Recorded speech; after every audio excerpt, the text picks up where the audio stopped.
What should you do if your spouse wants to get divorced, but you don't? What if they're determined to end the marriage, but you want to put in the effort to try and stay together? Well, keep watching because that's what I'm going to teach you right here in this brand new video. I, of course, am Brad Browning, aka The Marriage Guy, and I'm a marriage and breakup coach and best-selling author of Mend the Marriage, a guide to saving your marriage from the brink of divorce. Now, I've helped thousands of couples avoid separation and divorce and rebuild a happy, lasting marriage, which is what I hope that you'll be able to do after you finish watching this video. Now, before we begin, let me just give you a bit of good news. It is often possible to save a marriage even if you're the only one willing to put in the effort. You can save your marriage alone, or at least, begin the process and start turning things around, even if your spouse is currently determined to get divorced. Now, not every marriage is fixable, and in fact, some marriages are so toxic that it's not even advisable, to really continue trying. But if you really believe that you and your spouse can have a happy future together, well, then there's many things that you can start doing today to improve the situation and begin to change their mind about staying together. Now, at this point, before I go any further, let me just share 2 unavoidable facts that you really need to accept right now. Now, fact number 1, your spouse isn't happy in the marriage right now. I think this is pretty obvious, but what I really mean by this is that your spouse isn't necessarily unhappy with you, but rather they're unhappy with the state of your marriage. So what this means is that any positive change that you make to your marriage, whether it's initiated by you, by your spouse, or even on its own without either of you putting in any effort, is going to change your spouse's feelings about the health of your marriage. And it may also make them more likely to buy back in and recommit to staying together. So keep that important concept in mind as you watch the rest of this video. And the second fact, any relationship is based on something called a response pattern. Now, this is essentially a revolving, ongoing stimulus between you and your spouse. So think of it this way. Anything that you do and say to your spouse is a stimulus. And then your ex's reaction is the response. So then you react to their reaction, and they in turn react to your reaction, and so on. This response pattern continues onward from there in a downward spiral. So what this means is that when the initial stimulus changes, your partner's response will also change. And therefore, when you change your behavior, this will in turn change your spouse's reaction, and of course, in turn also affect the entire dynamic of your relationship. So by changing the initial stimulus, your initial behavior that begins that response pattern, you can break the negative cycle before it can even begin. So let me just take a hypothetical example to illustrate what I mean. Let's imagine you and your spouse often argue about who's responsible for putting the kids to bed at night. Now, maybe you think this should be your partner's job because, you get home from work later than your spouse, and you already have, other chores that you need to deal with when you get home.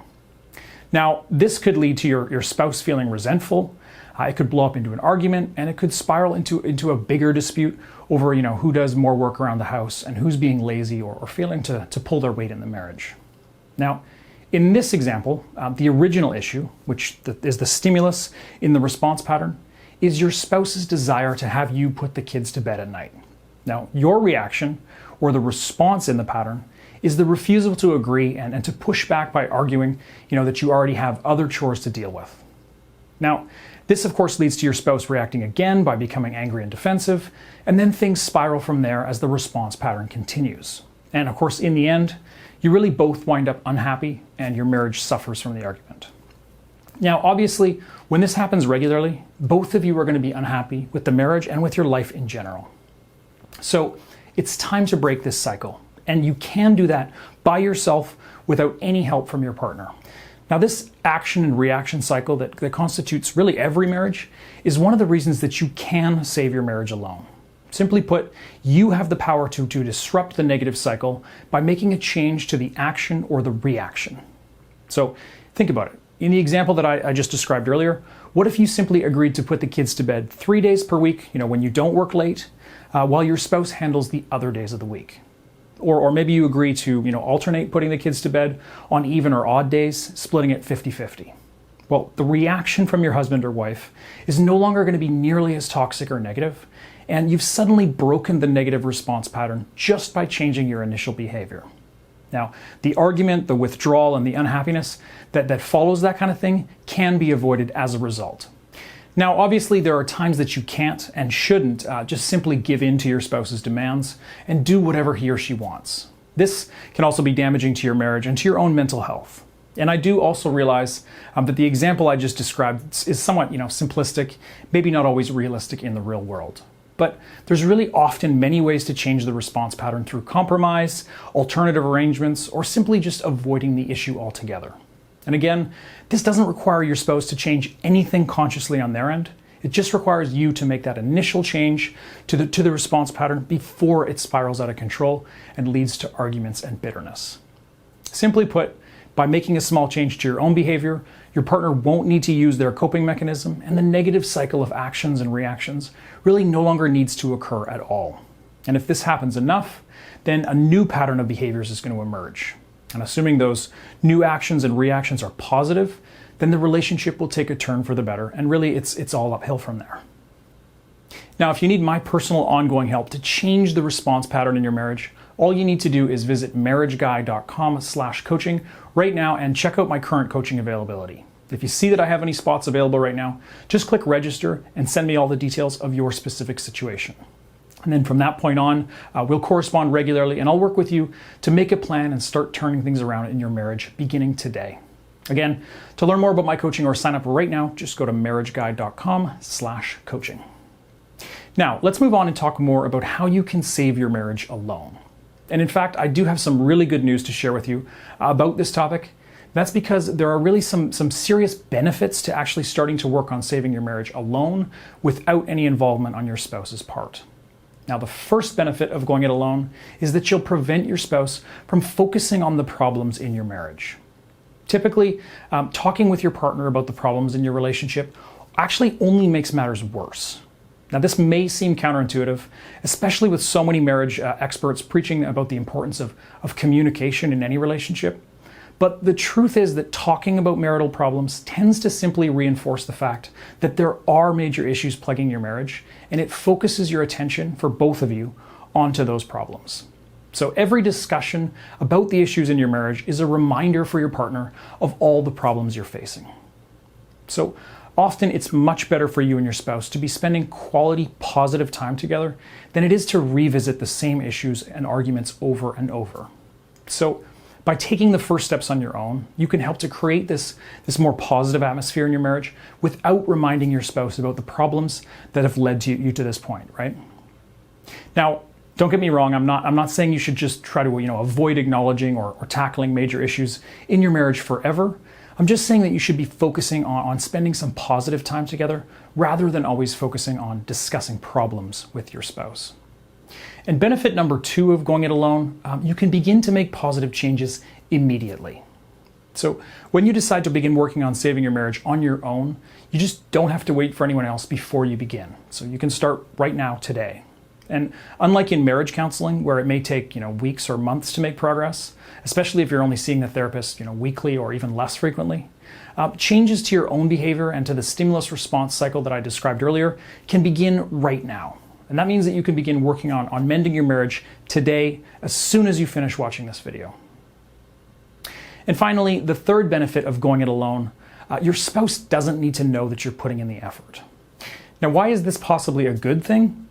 Well, if you actively try to involve your spouse in any efforts to repair your marriage from the start, then any kind of hurdles that you face or any periods of slow progress will discourage your partner and could make them feel pessimistic about any chance of things actually working out.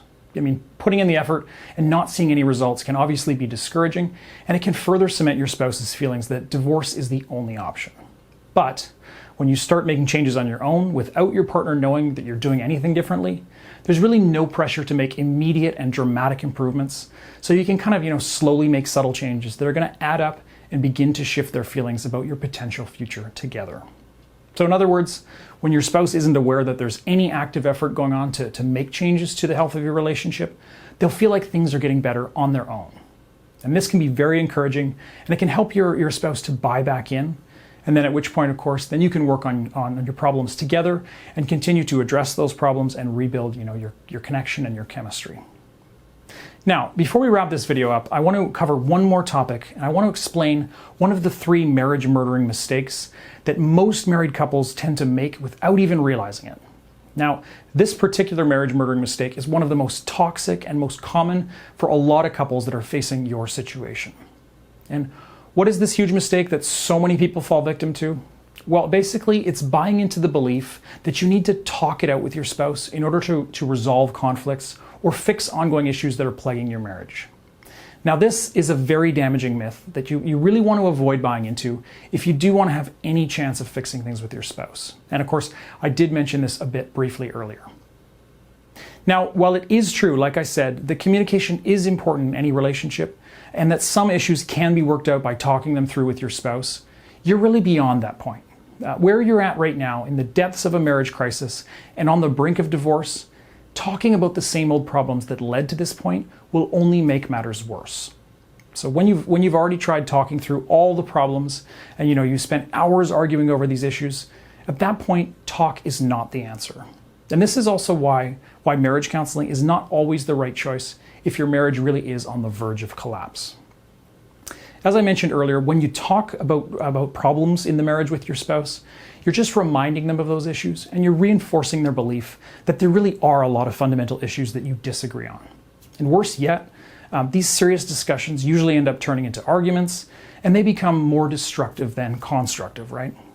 So the sooner you start turning these negative interactions that you've been having with your spouse, arguments, bickering, heated debates over long-standing topics and disagreements, things that you've discussed dozens of times in the past, the sooner you can rebuild the bond and the connection with your spouse.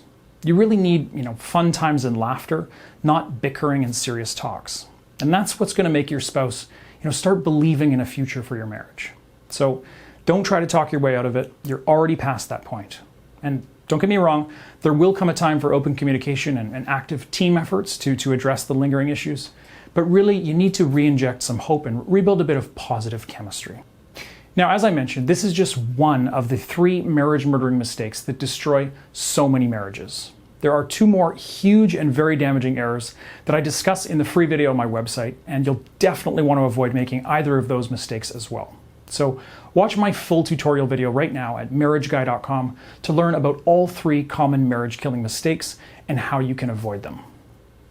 Now, finally, before we end this video, I just want to give you one quick piece of important advice. And that is, it's time for you to commit yourself to being the catalyst for change in your relationship. So take the high road, and be the one to start the process of repairing the relationship and reverting back to the happy couple that you were in the early, honeymoon phase of your marriage. And that means, more than anything else, showing kindness to your spouse and being the one to break old habits and replace negative interactions and encounters with positive ones. Now, this can often be very small, simple things, a random kiss out of the blue, a phone call in the afternoon while your spouse is at work, even a compliment on something they're good at. So instead of thinking of you and the time that you spend together as a nightmare that your spouse is desperate to avoid, you really want him or her to start wanting to spend time with you again. You get to that point by building up the kindness through many small actions and by enjoying just, fun, positive experiences together. And eventually, your spouse is going to start to buy back in, and they're going to let go of the idea that a divorce is the only solution. Now, it's not an easy path to happiness and a long-term future together, but if you can keep your head up and start to be the catalyst for positive change, there's usually still a chance to turn things around before it's too late. All right, thanks so much for watching this video all the way to the end, and a huge thank you to everyone who subscribed to my channel, clicked the like button, or left a comment below. I really do love hearing from you guys in the comments, and I sincerely appreciate your support by subscribing and liking my videos. Good luck out there, guys. I will see you again soon.